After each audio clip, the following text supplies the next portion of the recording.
সুপ্রিয় দর্শক, আমাদের আজকের আয়োজনে পারফেক্ট একটা ম্যাঙ্গো কেক। এই ম্যাঙ্গো কেকটি আমি একটা ডিম দিয়ে তৈরি করে দেখাবো, 6টি ম্যাঙ্গো কেক এবং হাফ পাউন্ডের একটি কেক বেস তৈরি করে দেখাবো। কেকটা প্রচুর পরিমাণে স্পঞ্জ সফট হবে। এই কেকটি খুবই সহজভাবে তৈরি করতে পারবেন, একদম পারফেক্টভাবে। কেকটি খেতে হয় অনেক বেশি মজার। খুঁটিনাটি টিপস সহ আজকের রেসিপি স্কিপ না করে পুরো ভিডিওটি দেখার অনুরোধ রইল। চলুন ভিডিওটি শুরু করা যাক। তো ম্যাঙ্গো কেক বানানোর জন্য আমি এখানে একটা পাকা আম নিয়েছি। আপনারা চাইলে এই আমটাকে স্কিপ করতে পারেন, আমটা দিতে হবে বলে কোনো মানে নেই, দিলে স্বাদ বাড়বে। যেহেতু ম্যাঙ্গো কেক তৈরি করছি, আমের সিজন হলে আমটা দিয়ে দেবেন। যদি আম হাতের কাছে না থাকে চাইলে স্কিপ করতে পারেন। তো আমটাকে একটু আমি কেটে নিয়েছি ঠিক এরকমভাবে। তো আশা করছি দেখেই বুঝতে পারছেন, ঠিক এরকমভাবে একটু কেটে নিলাম। তো এটা সাইডে আমি রেখে দিচ্ছি। তো একটা মিক্সিং বোলের মধ্যে রুম টেম্পারেচারে থাকা একটা ডিম ভেঙে নিচ্ছি। অবশ্যই ডিমটা রুম টেম্পারেচারে হতে হবে। দিয়ে দিচ্ছি হাফ কাপের একটু কম আস্ত দানা চিনি, আপনারা গুঁড়ো চিনি ব্যবহার করতে পারেন। যদি বাড়িতে আনা চিনিটা যদি খুব বেশি মোটা হয় সেক্ষেত্রে আপনারা ব্লেন্ড করে নেবেন। তো একটা ইলেকট্রিক বিটারের সাহায্যে বিট করছি। আজকে আমি ডিমের সাদা অংশ আলাদা করছি না, কুসুম থেকে একই সাথে দিয়ে বিট করে নিচ্ছি। তো বিট করতে করতে দেখবেন এক পর্যায়ে চিনিটা খুব ভালো মতো গলে যাবে এবং ডিমের ফোমটি একদম চেঞ্জ হয়ে যাবে, সাদা ভাব চলে আসবে ঠিক এইরকম। তো এই পর্যায়ে আমি বিটারের কাটা বন্ধ করে দিচ্ছি। এখানে আমি নিয়েছি 2 টেবিল চা চামচ মতো পাকা আম, ছোট ছোট করে কেটে নিয়েছি। আপনারা চাইলে পেস্ট করে দিতে পারেন, আমের পরিমাণ বাড়িয়ে কমিয়ে দিতে পারেন, চাইলে স্কিপও করতে পারেন।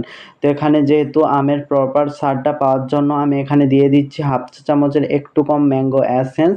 আপনাদের হাতের কাছে যদি না থাকে তো এলাচের গুঁড়োও দিয়ে দিতে পারেন। তো এখানে আমি 3 থেকে 4 ফোঁটা দিয়ে দিচ্ছি হলুদ ফুড কালার। তো এই কালারটি পুরোপুরি অপশনাল, আপনারা চাইলে স্কিপ করতে পারেন। তো এটা দেখার সৌন্দর্যের জন্য দিয়েছি, যেহেতু ম্যাঙ্গো কেক তৈরি করছি বলে আমি হলুদ কালারটা দিয়েছি। তো এই উপকরণগুলোকে খুব ভালো মতো মিক্স করে নেবো বিটারে মিডিয়াম স্পিডে। তো মিক্স করে নেওয়া হয়ে গেলে বন্ধ করে দেবো। এই পর্যায়ে বেশিক্ষণ বিট করার দরকার নেই, জাস্ট মিক্স হয়ে গেলেই বন্ধ করে দিতে হবে বিটারের কাঁটাটি। তো আমার মিক্স করে নেওয়া ডান। এবার বিটারের কাঁটাটি আমি সরিয়ে নিচ্ছি। তো একটা চালনির মধ্যে দিয়ে দিচ্ছি হাফ কাপ পরিমাণে ময়দা, দিয়ে দিচ্ছি 1 টেবিল চা চামচ গুঁড়ো দুধ। গুঁড়ো দুধটা দেওয়ার কারণ হচ্ছে কেকের স্বাদ বহুগুণে বাড়বে, চাইলে স্কিপ করতে পারেন। তো দিয়েছি 1 টেবিল চামচ কর্নফ্লাওয়ার, হাফ চা চামচ পরিমাণে বেকিং পাউডার। যে উপকরণগুলো বলেছি সঠিক মেজারমেন্ট ফলো করে একদম হুবহু রেসিপিটি ট্রাই করবেন, একদম পারফেক্ট হবে। খুব ভালো মতো চেলে নিচ্ছি। 1/4 কাপ পরিমাণের হাফ আমি এখানে রুম টেম্পারেচারে থাকা গরুর দুধ ব্যবহার করেছি, মানে 2 টেবিল চা চামচ মতো আমি গরুর দুধ ব্যবহার করেছি। খুবই আলতোভাবে মিক্স করে নিচ্ছি, এক পাশ দিয়ে ঘুরিয়ে ঘুরে জাস্ট একটু আলতোভাবে মিক্স করবেন, সেক্ষেত্রে ডিমের ফোমটি বসে যাবে না, কেকটা খুব ভালো মতো হবে। আপনার যদি এলো পাথারি মিক্স করেন সেক্ষেত্রে ডিমের ফোমটি বসে যাবে। আপনার যদি মনে করেন আমরা এখানে 8টি কাপ কেক করব, সেই জায়গাটি 5টা কাপ কেক তৈরি হয়ে যাবে। তো কমে যাবে ডিমের ফোমটি, কিন্তু গুরুত্বপূর্ণ একটা ফোম, এটা কোনোভাবেই নষ্ট করা যাবে না। খুবই আলতোভাবে মিক্সটা করে নেব। তো খুবই আলতোভাবে আমি মিক্সটা করে নিলাম, এক পাশ দিয়ে ঘুরিয়ে ঘুরে চেষ্টা করবেন খুবই আলতোভাবে মিক্সটা করে নিতে। তো আমার মিক্স করে নেওয়া হয়ে গেছে। ব্যাটারটা একটু স্প্যাচুলা দিয়ে মিক্স করে দেখিয়ে দিচ্ছি, এরকম স্মুথ থিকনেসের একটা ব্যাটার ঘনত্ব তৈরি করে নিতে হবে। এখানে আমি নিয়েছি 6টি কাপ কেকের মোল্ড। তো 6টি কাপ কেক মোল্ডের মধ্যে আমি এখানে কাপ কেকের যে পেপারগুলো হয় সেটা আমি বিছিয়ে দিয়েছি।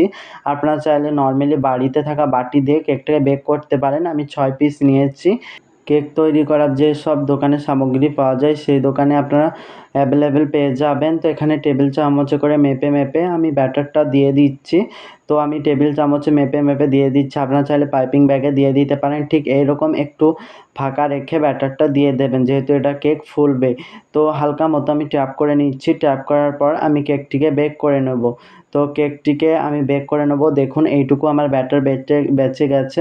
এটা আমি হাফ পাউন্ডের মোল্ডে ঢেলে নেব। আজকের কেকটি আমি ওভেনে তৈরি করে দেখাবো, যেহেতু অনেকগুলো কেক রয়েছে আপনারা চাইলে গ্যাসের চুলায়ও তৈরি করতে পারেন। তো এখানে আমি হাফ পাউন্ডের মোল্ডের মধ্যে ব্যাটারটি ঢেলে নিয়েছি। 6টি কাপ কেক আমি ওভেনের নিচের তাকে দিয়েছি, দিয়ে আপ ডাউন হিট অন রেখে 20 মিনিট মতো সময় দিয়েছি। তাপমাত্রা 160 ডিগ্রিতে দিয়ে আমি বেক করে নিয়েছি। তো দেখুন আমাদের কেকগুলো ভালো মতো বেক হয়ে গেছে। আপনাদের সময়টা কম বেশি লাগতে পারে। রুম টেম্পারেচারে রেখে ঠান্ডা করে নিয়েছি। দেখুন কেকগুলো কতটা পরিমাণে পারফেক্ট হয়েছে। আশা করছি দেখেই বুঝতে পারছেন। আমি পরবর্তীতে দেখিয়ে দেবো। তো এখানে আমি 2 টেবিল চা চামচ দুধের মধ্যে হাফ টেবিল চা চামচ চিনি গুঁড়ো মিক্স করে আমি এই দুধ সিরাপটি তৈরি করে নিয়েছি। এবার হচ্ছে আমি দুধ সিরাপটি কেকগুলোর ওপরে আমি দিয়ে দিচ্ছি। তো এটা দেওয়ার পর কিন্তু আপনারা কেকটাকে ডেকোরেশন করবেন। যদি আপনারা এমনি কেকটা খান তো এটা দেওয়ার কোনো দরকার নেই। যেহেতু আমি ডেকোরেশন করব বলে আমি এই দুধ সিরাপটি দিয়ে দিচ্ছি। খুব ভালো মতো ব্রাশ করে দেওয়া হয়ে গেলে আমি এখানে একটা নজলের মধ্যে কিছুটা ক্রিম আমি ঢুকিয়ে নিয়েছি। তো এরকম করে নিজের পছন্দ মতো আমি ডিজাইনগুলো করে নিচ্ছি। আশা করছি কীভাবে করছি দেখেই বুঝতে পারছেন। আপনারা কেকটিকে এমনিও খেতে পারেন। এমনি খেতে কিন্তু অনেক বেশি মজার। যেহেতু কেকটা আমাকে একজন বানিয়ে দিতে বলেছে কাপকেক বলে তাকে আমি এরকম করে ডেকোরেশন করে দিয়ে দিচ্ছি।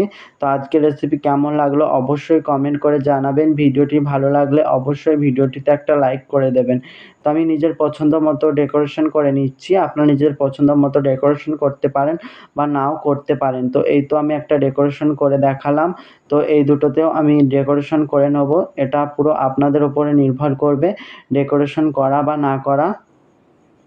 তো দেখুন আমার ডেকোরেশন করা কিন্তু প্রায় কমপ্লিট হয়েছে। তো এই দেখুন আমার ডেকোরেশন করা কিন্তু হয়ে গেছে। তো এই তো আমাদের তৈরি হয়ে গেল লোভনীয় স্বাদের ম্যাঙ্গো কাপকেক। তো এই কাপকেক আপনারা নিজের বাচ্চাদেরকে জন্য বানিয়ে খাওয়াতে পারেন, টিফিনে দিতে পারেন। যে কোনো সময় আপনার পরিবারকে বানিয়ে খাওয়াতে পারেন। দেখবেন আপনার প্রশংসায় ডুবে যাবে। কিছু এখানে ম্যাঙ্গো কুচি দিয়ে দিচ্ছি, মানে আম কুচি আমি এখানে দিয়ে দিচ্ছি। তো দিলে যেহেতু ম্যাঙ্গো কেক তৈরি করছি বলে আমি দিয়েছি। আপনারা চাইলে স্কিপ করতে পারেন। দেখতে অনেক বেশি সুন্দর লাগছিল এটা। ক্যামেরাতে জানি না কতটা সুন্দর লাগছিল কিন্তু দেখতে অনেক বেশি সুন্দর হয়েছিল। তো যে হাফ পাউন্ডের কেকটিকে তৈরি করেছিলাম দেখুন কেকটা কতটা পরিমাণে স্পঞ্জ হয়েছে। এটা আপনারা পাতলা পাতলা 3টি লেয়ারে করতে পারবেন কেকটাকে এবং ডেকোরেশন করতে পারবেন। তো দেখুন কেকটা কতটা পরিমাণে স্পঞ্জ সফট হয়েছে। অসম্ভব মজার হয় খেতে এই ম্যাঙ্গো কেকটি। তো আজকের মতো এখানেই বিদায় নিচ্ছি। ভালো থাকবেন, সুস্থ থাকবেন। Okay bye.